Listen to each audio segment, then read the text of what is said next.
கண்ணன் சங்கநாதம் ஊதிய பின்புதான் குருட்சேத்திர போரே ஆரம்பிக்கிறது என்பதை சாஸ்திரங்கள், குறிப்பாக மகாபாரதத்தில் இது காட்டப்பட்டுள்ளது. நம் கண்ணுக்குண்டான சக்தி அது எப்படி, கண்ணின் புலனறிவின் இயக்கத்தை நாம் அதனுடைய செயலாக்கங்களை முழுமையாக தெரிந்து கொள்வது நாம் போகும் ஞான வழிபாதைக்கு மிகவும் உறுதுணையாக அமையும். நாம் எடுக்கக்கூடிய மகரிஷிகள் ஞானிகள் சக்தியை உயிர் வழி கவர்வதற்கு இந்த கண்களை உறுதுணையாக இருக்கின்றது.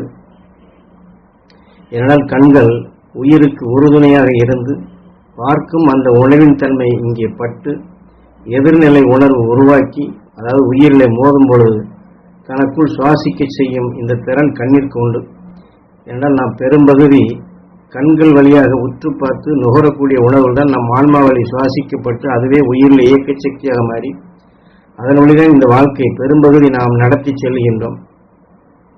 அது கண் வழி நாம் பதிவாக்கி நுகரக்கூடிய உணர்வுகள் தான் இந்த வாழ்க்கையிலே மிகவும் அதிகம்.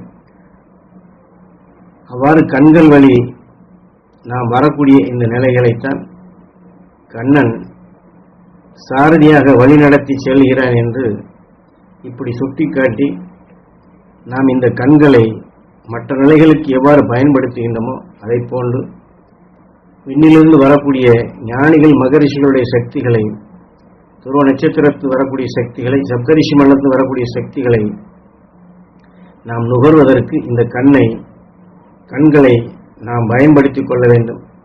அதைத்தான் ஞானகுரு அவர்கள் இங்கே கண்ணன் சங்கநாதம் ஊதிய பின்தான் குருட்சேத்திர போர் என்று சொல்வது போன்று கண்ணின் நினைவை நாம் புருவ மத்தி கொண்டு வந்து நினைவை விண்ணிலே, அதாவது மேல் நோக்கி பார்த்து ஓம் ஈஸ்வரா, ஓம் ஈஸ்வரா, ஓம் ஈஸ்வரா குருதேவா என்று புருவ மத்தியிலே வேகமாக இந்த உணர்வின் ஓட்டங்களை நாம் செலுத்த செலுத்த பிரிவொரு தீமையான உணர்வுகள் நமக்குள் பதிவாகாதபடி, நமக்குள் புகாதபடி, நமக்குள் ஜீவன் பெறாதபடி எந்த துருவ நட்சத்திரத்தின்பால் நினைவை செலுத்துகின்றமோ, எந்த சப்தரிஷி மண்டலங்களின்பால் நினைவை செலுத்துகின்றமோ, எந்த ஞானிகள்பால் நாம் நினைவை செலுத்துகின்றமோ, ஞானகுரு நமக்கு உபதேசித்த நிலைகளை எண்ணி கண்ணின் நினைவு கொண்டு நாம் அந்த உயர்ந்த சக்தி பெற வேண்டும் என்று எண்ணுகின்றமோ, அறியாது உள்புகும் இருளான நிலைகளை அது மாய்த்துவிட்டு ஒளியாக மாற்றக்கூடிய சந்தர்ப்பமாக அப்பொழுது உருவாகின்றது.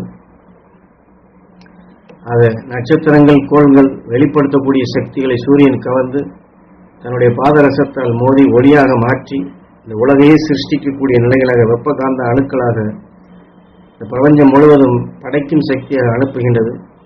அதுபோன்று நாமும் இந்த வாழ்க்கையில் வரக்கூடிய தீமைகளை நீக்கிவிட்டு அனைவரையும் இன்பமுடன் வாழச் செய்யக்கூடிய சக்தியாக நாம் நம்முடைய மூச்சலைகள், நம்முடைய நினைவுகள் வெளிப்பட வேண்டும்.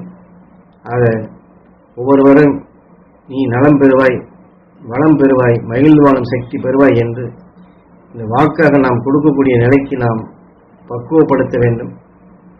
ஏனென்றால் ரிஷிகள், ஞானிகள் அனைவருமே இத்தகைய விஷமான தன்மை வந்தாலும் விண்ணின் ஆற்றல் அது சக்தி வாய்ந்த நிலைகளை தங்களுக்குள் கவர்ந்து உணர்வை ஒளியாக மாற்றி உயிரான்மாவை ஒளி சரீரம் பெறச் செய்து இந்த உடலை சுருக்கிவிட்டு உணர்வின் சத்தை ஒளியாக மாற்றி விண் சென்றவர்கள். ஒரு டன் தாவர இனங்களை எடுத்து அதை வேக வைத்து இந்த விஞ்ஞானம் அதில் எசன்ஸாக வடிகட்டி மிக மிக சக்தி வாய்ந்ததாக ரசமாக வடிக்கின்றார்கள். அதே போலதான் மகரிஷிகள் இந்த உடலின் உணர்வின் சக்தியை தங்கள் உணவுகள் அனைத்தையுமே ஒளியாக மாற்றி அதை வடித்து உணவின் ஆற்றல் மிக்க சக்தியாக உயிராத்மாவிலே அதை இணைத்து கொண்டு அல்லது உயிராத்மாவிலே அதை வடித்து ஒளியின் சரீரமாக விண் சென்றார்கள். ஆக இந்த கண்களின் துணை கொண்டுதான் அவர்களும் தங்களுடைய நினைவாற்றலை, புலனறிவை விண்ணிலை செலுத்தப்பட்டு அந்த ஆக்கச்சக்தியான விண்ணின் ஆற்றலை தங்களுக்குள் ஒருபெறச் செய்து விண் சென்றார்கள், ஒளியின் சரீரம் பெற்றார்கள். ஆகவே நாம் அடிக்கடி ஓம் ஈஸ்வரா குருதேவா என்று கண்ணின் நினைவை புருவமத்திக்கு கொண்டு வந்து அங்கிருந்து மகரிஷி சக்தியில் பெற வேண்டும் என்று எண்ணி ஒரு பழக்கமாக வர வேண்டும். கண்கள் காட்டிய வழியில், அதான் கண்ணன் காட்டிய திருட்டு வழி என்று வியாசக பகவான் தெளிவாக எடுத்து காட்டுகின்றார்.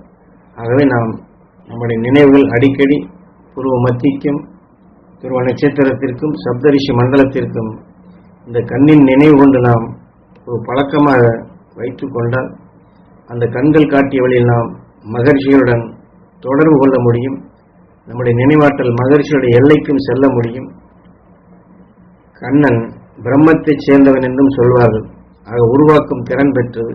ஆக எந்த ஞானியை எந்த ரிஷியை நாம் நினைவு கொண்டு அந்த சக்திகளை பெற வேண்டும் என்று நாம் ஏங்கி பெறுகின்றோமோ அது நமக்குள் சிருஷ்டி செய்து அதுவாகவே நம்மை ஆக்கக்கூடிய நிலை தான் கண்ணன் கீதையிலே சொல்வதாக, நீ எதை நினைக்கின்றாயோ நீ அதுவாகின்றாய்.